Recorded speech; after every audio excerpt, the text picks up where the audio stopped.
Television news चॅनलमध्ये आपलं सर्वांचं स्वागत. मी प्रमोद चुंचुवा. आज आपल्यासोबत आहेत डॉक्टर मंजिरी मनेरीकर. डॉक्टर मंजिरी मनेरीकर या विख्यात फॉरेन्सिक मेडिसिन मधल्या तज्ज्ञ आहेत, ज्येष्ठ डॉक्टर आहेत. आज त्यांच्याशी चर्चेचा विषय आपला असणार आहे बलात्कार. हो, विषय तसा धक्कादायक आहे.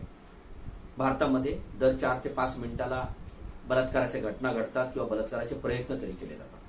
अशा वेळेला नेमकं कायद्याच्या दृष्टीने बलात्कार म्हणजे काय आहे, टाळण्यासाठी तो काय करायला पाहिजे, आणि जर झालाच तर का गुन्हेगाराला शिक्षा होईल यासाठी कुठले पुरावे महत्वाचे ठरतात, ते पुरावे कसे सांभाळले पाहिजे, या सर्व विषयावर आज आपण डॉक्टर मंजिरी यांच्याशी चर्चा करणार आहोत. मंजिरी मॅडम, आपलं स्वागत आहे. नमस्कार, मी डॉक्टर मंजिरी मनेरीकर.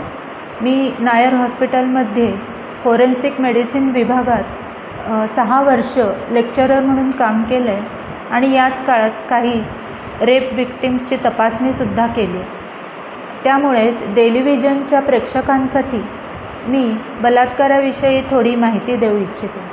बलात्काराची व्याख्या म्हणजे काय, बलात्कार झाला की नाही, हे प्रश्न केव्हा निर्माण होतात, सेमेन नसेल सापडलं तर बलात्कार झाला नाही असं म्हणणं बरोबर आहे का, याविषयी मी थोडी माहिती देणार आहे.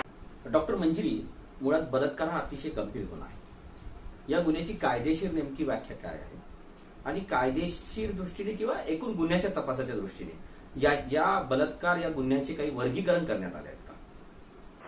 सर्वप्रथम बलात्काराची व्याख्या आपण बघूया. आपल्या घटनेनुसार बलात्काराची व्याख्या पुढीलप्रमाणे आहे: unlawful sexual intercourse of a woman by a man against her will or consent or with the consent which is obtained by unlawful means. यातील प्रत्येक शब्द हा अत्यंत महत्त्वाचा आहे. आता अनलॉफुल सेक्शुअल इंटरकोर्स असे शब्द वापरले आहेत, याचाच अर्थ लॉफुल सेक्शुअल इंटरकोर्ससुद्धा नक्कीच आहे. तर लॉफुल सेक्शुअल इंटरकोर्स केव्हा होतो? जेव्हा ती स्त्री ही त्या पुरुषाची पत्नी असते तेव्हा. परंतु ती पत्नी जरी असली तरी तिचं वय 15 वर्ष असणे आवश्यक आहे. 15 वर्षाच्या आत त्याची जरी पत्नी असली तरीही आणि शरीरसंबंध केल्यास तो रेप मानला जातो. दुसरी गोष्ट, जर का ती पत्नी नसेल तर तिचं वय कमीत कमी 18 वर्ष असणे आवश्यक आहे आणि तिने आपल्या मनाने तिच्यावर काहीही दबाव नसताना ती कन्सेंट दिलेली असली पाहिजे. आता कन्सेंट म्हणजे दबाव नसताना याचा अर्थ काय होतो? म्हणजेच अनलॉफुल कन्सेंटसुद्धा असते. तर ती कोणकोणत्या प्रकारे मिळवली जाते? एक म्हणजे तिला काही औषधं देऊन, ड्रग्ज देऊन, दारू पाजून, ज्यामुळे ती भानावर राहणार नाही आणि तिला काय चालू आहे हे समजणार नाही, तर ही सुद्धा अनलॉफुल कन्सेंट झाली. तिचे हातपाय बांधून किंवा तिच्यावर जबरदस्ती करून, म्हणजे तिला मारून वगैरे अशा रीतीने धाकधपटशा दाखवून अशा रीतीने जरी कन्सेंट मिळवली असली तरी ती अनलॉफुल कन्सेंट होते. त्यानंतर तिला जणू काही वाटेल की हा आपला पतीच आहे, अशा रीतीने काहीतरी वागून कन्सेंट मिळवली असेल तर ह्या रीतीने अशा प्रकारच्या कन्सेंटलाही अनलॉफुल कन्सेंट असं म्हटलं जातं. रेपचे सुद्धा आणखी पण काही प्रकार आहेत. म्हणजे आत्ता जो हाथरसमध्ये झाला तसा गँग रेप, म्हणजे एका वेळीच 3-4 जणांनी मिळून रेप करणे, हाही प्रकार आहे. एका ह्याच्यात कस्टडियल रेपसुद्धा असतो. तो याचा अर्थ ऑफिसात काम करत असेल तर बॉसने तिच्यावर रेप करणे, याला कस्टडियल रेप म्हणतात. आणि इन्सेस्ट हा सुद्धा एक रेपचा प्रकार आहे, ज्यात नातेवाईकच स्त्रीवर बलात्कार करतात. म्हणजेच भाऊ, वडील, काका, मामा अशा रीतीने ज्यांच्याशी नातं आहे अशांनीसुद्धा रेप केला तर त्याला इन्सेस्ट असं म्हटलं जातं.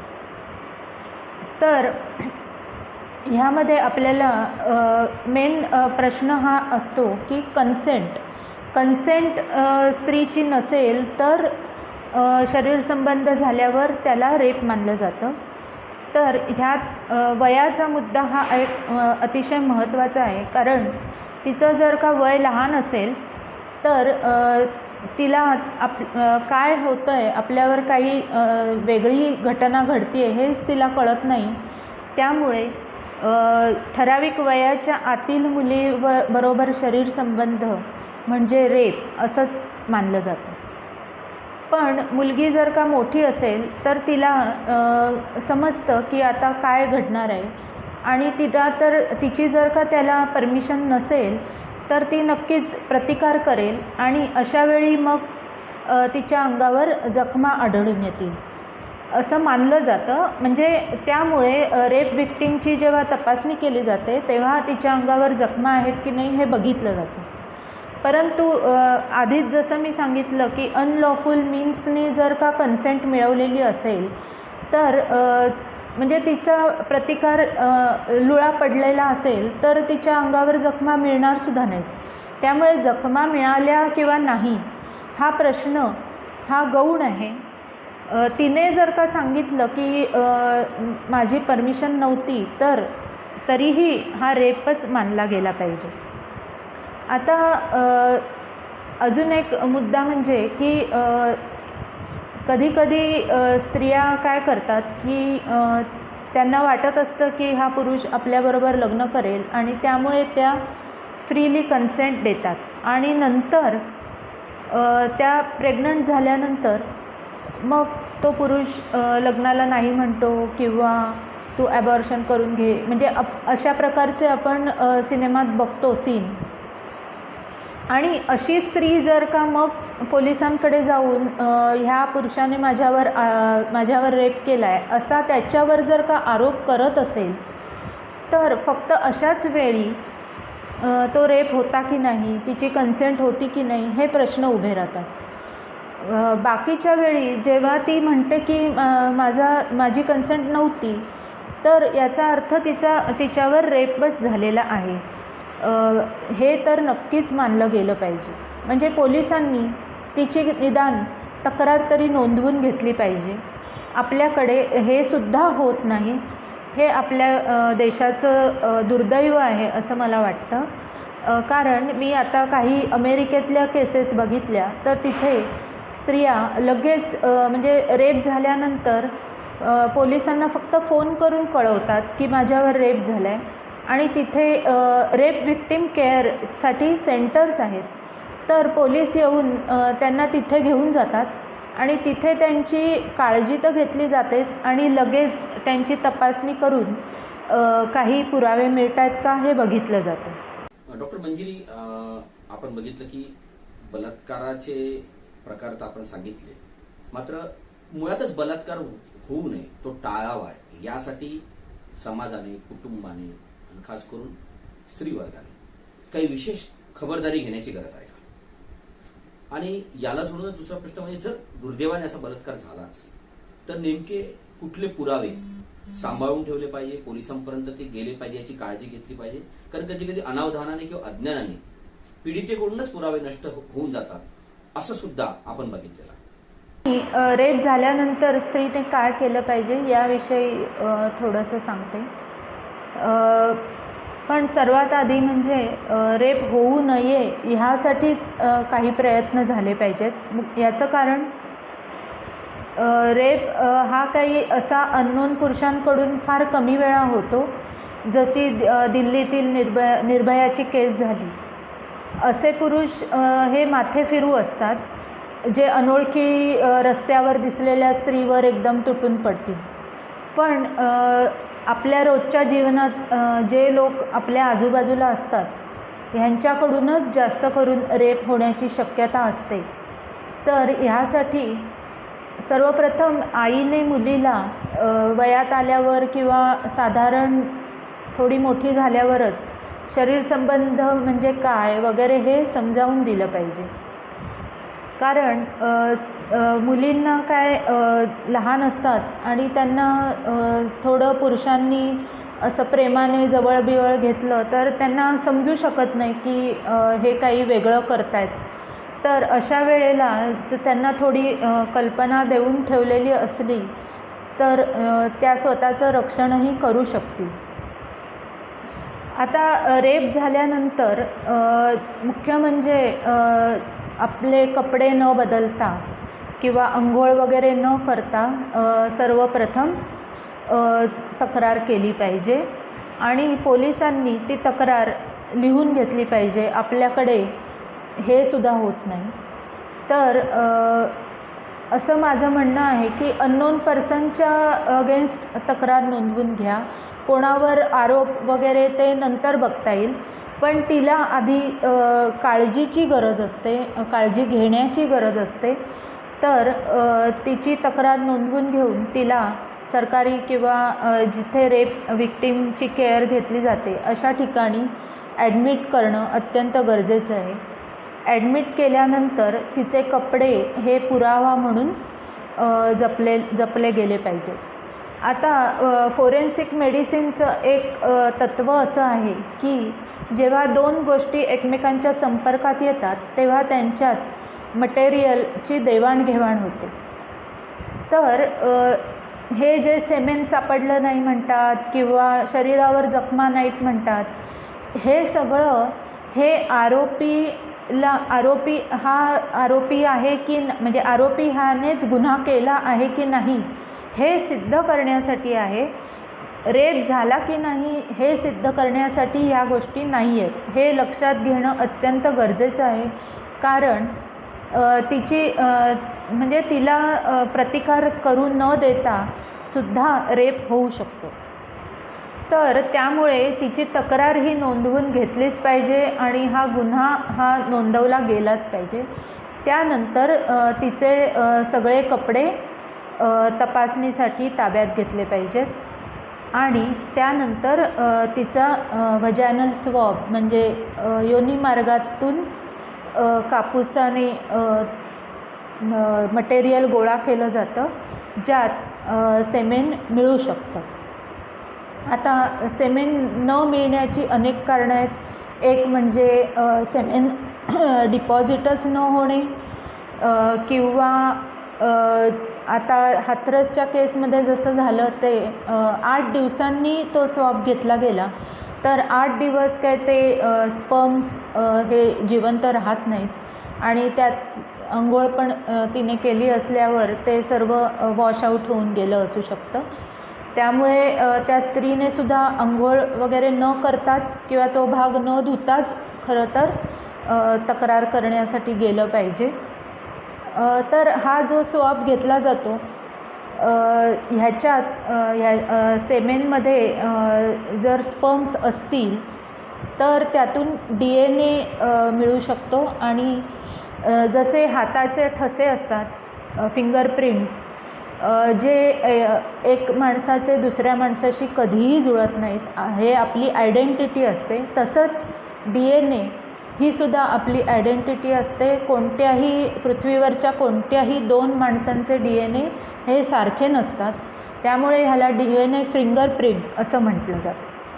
म्हणजे त्या स्त्रीने जर का एखाद्या पुरुषावर आरोप केला की ह्याने माझ्यावर रेप केला आहे आणि तिच्या व्हजायनल स्वॅबमध्ये जर का सेमेन मिळालं तर त्या सेमेनपासून जो DNA येईल त्याचा ह्या माणसाच्या DNAशी आपण ताडून बघू शकतो आणि जर तो मिळाला तरच त्याला आपण गुन्हेगार ठरवू शकतो.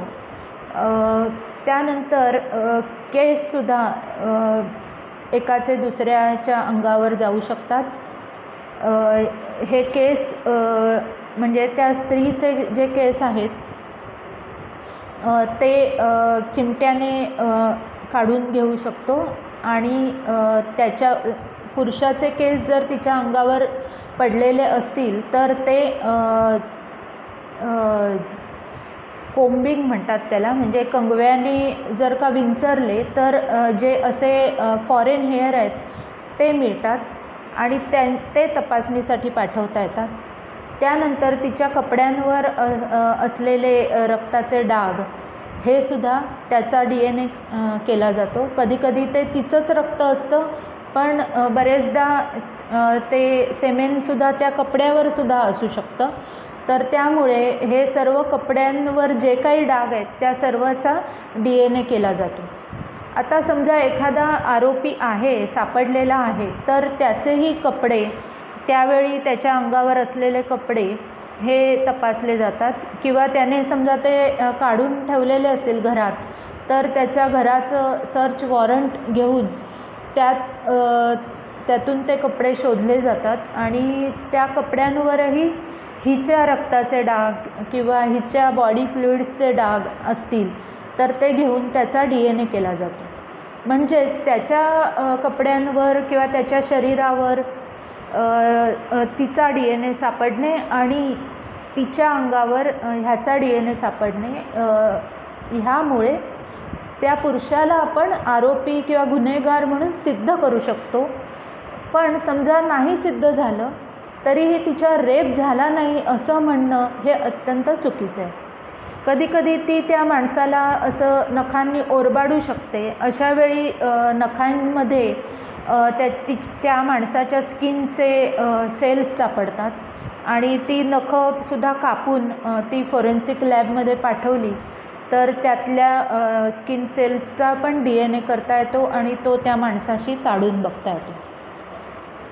आणि मी आत्ता सध्या जी सिरियल पाहिली फॉरेन्सिक फाईल्स, ह्याच्यामध्ये अमेरिकेत कोणताही जेव्हा गुन्हेगाराला शिक्षा होते, अगदी छोटीशी का होईना, तेव्हा त्याचा DNA घेऊन तो DNA डेटाबेसमध्ये ठेवलेला असतो. त्यामुळे नंतर कुठलाही गुन्हा झाला आणि जर का गुन्हेगाराचा DNA सापडलेला असेल त्या ठिकाणी, तर तो पूर्ण त्या गुन्हेगारांची ताडून बघता येतो. म्हणजे एवढं तिथे हे प्रगत झालेलं आहे. आपल्याकडे असं काही करत असतील असं मला वाटत नाही. पण मुख्य सांगण्याची गोष्ट हीच आहे की जेव्हा ती स्त्री म्हणते की माझ्यावर रेप झाला आहे, तेव्हा रेप झालेला आहे आणि फक्त म्हणजे सेमेन आहे की नाही किंवा तिच्या अंगावर जखमा आहेत की नाही, हे सगळे प्रश्न हा त्या पुरुषाला तुम्ही शिक्षा करणार आहात की नाही किंवा त्याला गुन्हेगार मानणार आहात की नाही यासाठी आहे. तर म्हणजे ह्यासाठी स्त्रियांनी खूपच स्ट्रॉंग होणं आवश्यक आहे. आधी स्वतःवर रेप न होऊन देणं हेच अत्यंत गरजेचं आहे आणि रेप झाल्यास निर्भीडपणे जाऊन आपली तक्रार करणे हे अत्यंत आवश्यक आहे असं मला वाटतं. डॉक्टर मंजिरी, आपण स्वतः एक फॉरेन्सिक मेडिसिनमधला तज्ज्ञ आहे. हाथरसचं जे प्रकरण आहे, ज्या पद्धतीने उत्तर प्रदेशच्या पोलिसांनी हाताळलं, ती पद्धत आपल्याला योग्य वाटते का? खास करून बलात्कार झालाच नाही असा दावा करणं असो किंवा कुटुंबियांना न देताच परस्पर पीडितेवर अंत्यसंस्कार करणं असो, हे प्रकार कायद्याच्या किंवा एकूण सगळ्या मान्यता प्राप्त प्रक्रियेच्या चौकटीत बसणारे आहेत का? आता सर्वप्रथम मी हाथरसमध्ये पोलिसांची वर्तणूक कशी चुकीची होती याबद्दल आधी थोडं सांगते. ही मुलगी तिच्या आईला शेतामध्ये सापडली आणि तिच्या अंगावर अनेक जखमा होत्या. तिच्या गुप्त भागांवरही जखमा होत्या आणि अंगावर एकही कपडा नव्हता. तिला 3 हॉस्पिटलमध्ये ॲडमिट केलं गेलं आणि पहिल्या हॉस्पिटलमध्ये तिची जबानीसुद्धा घेतली गेली नव्हती. दुसऱ्या हॉस्पिटलमध्ये तिच्यावर रेप झाला होता आणि तिची जबानी वगैरे घेतली होती आणि नंतर तिला सफदरजंग हॉस्पिटलमध्ये ॲडमिट केलं आणि तिथे ती मरण पावली. मरण पावल्यानंतर तिची बॉडी किंवा तिचं प्रेत हे पोलिसांना दिलं गेलं, जे त्यांनी रात्रीतच जाळून टाकलं. तर ह्या सर्व घटना ह्या अतिशय दुःखद आहेत आणि अमानुष आहेत. मुख्य म्हणजे याचं कारण पहिली गोष्ट म्हणजे जेव्हा एखादी स्त्री अशी आणून तिला ॲडमिट केलेलं आहे आईने, याचा अर्थ तिची आयडेंटिटी पूर्णपणे माहिती आहे, तिचे नातेवाईक कोण आहेत ते माहिती आहे. ती म्हणजे बेवारशासारखी काही सापडलेली नाही आहे. दुसरी गोष्ट, तिच्या अंगावर जखमा होत्या आणि तिने स्वतः सांगितलं की माझ्यावर बलात्कार झाला आहे. तिने जबरदस्ती हा शब्द जरी वापरला असला तरी आता बलात्कारामध्ये नेहमीच सेक्शुअल इंटरकोर्स म्हणजे पेनिट्रेशन हे झालंच पाहिजे असा काही नियम नाही आहे. आणि कधीकधी सेमेन हे डिपॉझिटसुद्धा होत नाही. तर सेमेन सापडणे ही काही बलात्काराची अजिबातच व्याख्या नाही आहे. बलात्कार याचा अर्थ स्त्रीने सांगितलं की अमुक अमुक पुरुषाने किंवा अननोन पुरुषाने जरी माझ्यावर जबरदस्तीने शरीर संबंध केला असं फक्त स्त्रीने सांगितलं तरी पोलिसांनी तो गुन्हा नोंदवून घेतलाच पाहिजे खरं म्हणजे. आणि पोलीस हे असं म्हणूच शकत नाहीत की सेमेन सापडलं नाही याचा अर्थ बलात्कार झाला नाही. ही सगळं जे निकाल देणं आहे हे न्यायाधीशांच्या हातात आहे. तेव्हा त्यांनी हे न्यायाधीशांपुढे हे आपले मुद्दे मांडले पाहिजेत. असे पोलिसांनी पेपरमध्ये किंवा लोकांना जाहीरपणे असं सांगणं हे अत्यंत चुकीचं आहे. दुसरी गोष्ट की मला वाटतं सफदरजंग हॉस्पिटलमध्ये तिच्यावर रेप म्हणजे तिच्या शरीरावरील जखमा आणि तिचा जो रेपचा जबानी होती ती नोंदवलीच गेली नाही. ती फक्त एकाच दुसऱ्या हॉस्पिटलमध्ये ज्या ती होती तिथे फक्त नोंदवली गेली. म्हणजे ही अशी चालढकल करणं वगैरे हे का केलं गेलं हे मला अजूनही समजत नाही. आणि म्हणजे माझं वैयक्तिक मत असं आहे की स्त्रीने सांगितलं आहे की माझ्यावर बलात्कार झाला आहे तर तुम्ही नोंदवून घ्या. आणि ठीक आहे, तुम्हाला आरोपींना वाचवायचं आहे ना, तुम्ही अननोन पर्सनच्या अगेन्स्ट ती केस दाखल करा. तुम्हाला त्यांना वाचवायचं तर वाचवा, पण तुम्ही हे जे सांगताय की बलात्कार झालाच नाही हे अतिशय अमानुष आहे. त्यानंतर जेव्हा हॉस्पिटलमध्ये पोस्टमॉर्टम होतं, पोस्टमॉर्टमच्या नंतर ती बॉडी नातेवाईकांच्याच ताब्यात दिली जाते. आणि आता मी जेव्हा पोस्टमॉर्टम करत होते तेव्हा रस्त्यावर जरी बेवारशी जरी प्रेत सापडलेलं असलं तरी पोस्टमॉर्टम नंतर पोलीस जवळजवळ 7 दिवस थांबतात की कोणीतरी येऊन त्याच्यावर हक्क सांगेल, आम्ही याला ओळखतो, आम्ही हे ताब्यात घेतो प्रेत असं सांगायला कोणीतरी येईल. शिवाय पोस्टमॉर्टम करताना अशा अननोन बॉडीमध्ये आम्हाला त्याचं धर्म कुठला आहे, ह्याच्या काही खुणा आहेत का हे आम्हाला लिहावं लागायचं. कारण जर का कोणीही ते प्रेत ताब्यात घेतलं नाही तर पोलीस त्या धर्मानुसार त्याचे अंत्यसंस्कार करतात. आता ह्या केसमध्ये जर ती आईनेच तिला ॲडमिट केलेलं होतं, तिचं नाव गाव सगळं माहिती होतं, तिच्यावर समजून घेऊ की बलात्कार समजा झाला नाही आहे तरीसुद्धा जखमा होत्या आणि याचा अर्थ नक्कीच खून तर झालेला आहे. अशा वेळी ते प्रेत रात्री जाळणे याचा अर्थ सर्व पुरावे नष्ट करणे आणि हाच होतो. आणि ह्याचं एकमेव कारण म्हणजे आरोपींना वाचवणे.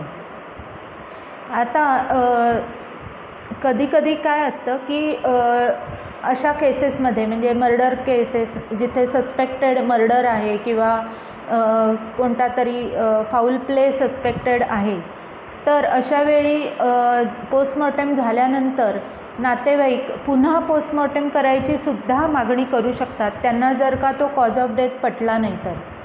आणि ख्रिश्चन किंवा मुस्लिम धर्मात ते लोक प्रेताला पुरतात. त्यामुळे पुन्हा अशावेळी जर का त्यांनी पुन्हा पोस्टमॉर्टम मागितलं तर पुरलेलं प्रेतसुद्धा बाहेर काढून पुन्हा पोस्टमॉर्टम केलं जातं. तर ह्यांनी हे जाळल्यामुळे हे सर्व पुरावे तर नष्ट झालेच आणि पुन्हा पोस्टमॉर्टम करण्याची शक्यताही पूर्णपणे नष्ट झाली.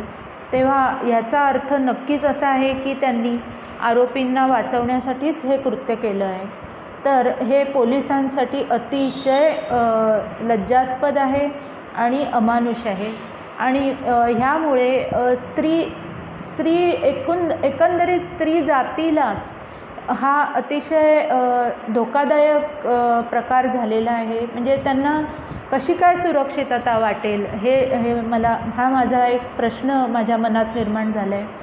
कारण कुठल्याही स्त्रीला आज ही भीती आहेच की आपल्यावर रेप होऊ शकतो. त्यामुळे जर का रेप झाला आणि तिला मारलं तर तिला न्यायसुद्धा मिळत नाही. तिच्या प्रेताला असं जाळलं जातं. हे जर का उदाहरण पोलीस घालून देत असतील तर ते आपल्या भारतातील स्त्रियांसाठी अतिशय दुःखद आहे असं मला वाटतं. डॉक्टर मंजिरी, डेली विजन सोबत चर्चा केल्याबद्दल खूप खूप धन्यवाद. आपण अत्यंत मोलाची माहिती दिली. बलात्काराची व्याख्या असो किंवा ते जर झालेच तर नेमके कुठले पुरावे सांभाळून ठेवले पाहिजे, दोषींना शिक्षा व्हावं यासाठी काय काळजी आणि खबरदारी घेतली पाहिजे याबद्दल आपण बहुमोल मार्गदर्शन केलंय. आपल्या या माहितीने समाजामध्ये एकीकडे जाणीव जागृती तर होईलच, मात्र जर केंद्र आणि राज्य सरकारने सुद्धा आपल्या या सूचनांचं जर अंमलबजावणी केली तर भविष्यामध्ये बलात्काराचे गुन्हे टाळण्यासाठी आणि जर झालेच तर दोषींना होणाऱ्या शिक्षेचं प्रमाण वाढवण्यासाठी आपल्याला नक्कीच मदत होईल हा विश्वास आहे. धन्यवाद आपण डेली विजन न्यूज सोबत बोलण्याबद्दल. अशाच महत्त्वपूर्ण माहितीसाठी, उत्तम मुलाखती, नव्या बातम्या, घडामोडी, विश्लेषण यासाठी डेली विजन न्यूज चॅनल हे नियमित पाहत राहा. सबस्क्राईब करा, लाईक करा, शेअर करा आणि बेल आयकॉनवर हिट करून नियमित आपल्याला नोटिफिकेशन मिळेल याची काळजी घ्या. धन्यवाद.